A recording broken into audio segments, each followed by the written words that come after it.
bonjour à tous et merci d'être avec nous. À la une de l'actualité économique, la Chine saisit l'Organisation mondiale du commerce après la décision de Bruxelles d'imposer des droits de douane supplémentaires sur les voitures électriques chinoises. Pékin dénonce une mesure protectionniste et injustifiée. Écoutez.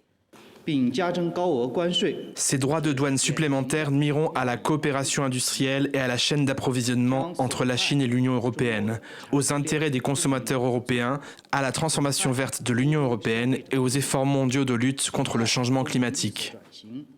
Les surtaxes varient selon les constructeurs, allant de 7% pour les voitures Tesla fabriquées à Shanghai à 35% pour les groupes automobiles qui n'ont pas coopéré avec Bruxelles. Elles s'ajoutent aux 10% de taxes déjà en place. À l'intérieur de l'Union européenne, l'Allemagne et d'autres pays s'y opposent, craignant des répercussions pour leurs industries en Chine, tandis que la France se félicite de la décision, malgré des inquiétudes dans certains secteurs comme celui du cognac. On reste dans l'automobile avec Volkswagen qui s'enfonce dans la crise. Le résultat net du premier constructeur européen est en baisse de 63% au troisième trimestre. En cause, des coûts de production trop élevés et une demande en recul, notamment en Chine où le groupe subit une forte concurrence. Le constructeur a aussi investi des milliards dans des nouveaux modèles électriques qui se vendent mal. La restructuration semble donc inévitable. Selon les syndicats, la fermeture de 3 usines en Allemagne est prévue, ce qui entraînerait des dizaines de milliers de suppressions d'emplois. Hier, la direction a déjà confirmé la fermeture d'une usine Audi en Belgique.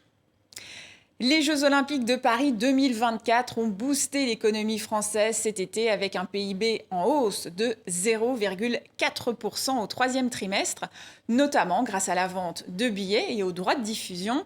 Ce rebond a stimulé la consommation qui augmente de 0,5%, mais cette embellie reste temporaire. Elle a ralenti dès le mois de septembre et l'investissement des ménages continue de souffrir des taux d'intérêt élevés.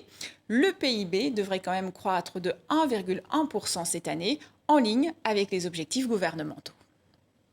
On reste en France. Faut-il supprimer un deuxième jour férié dans le calendrier? C'est une idée qui va dans le bon sens, selon le ministre du Budget, Laurent Saint-Martin. Une journée travaillée, mais non rémunérée pour réduire le déficit. Le lundi de Pentecôte avait déjà été supprimé en 2004.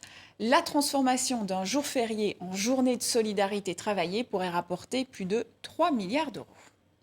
Autre mesure à l'étude en France, l'augmentation de la taxation des jeux d'argent en ciblant particulièrement les paris sportifs et le poker en ligne.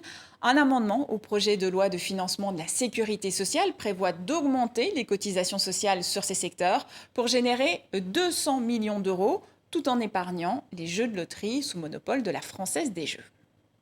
Et c'est la fin de ce journal de l'économie. Merci à vous pour votre fidélité et à demain.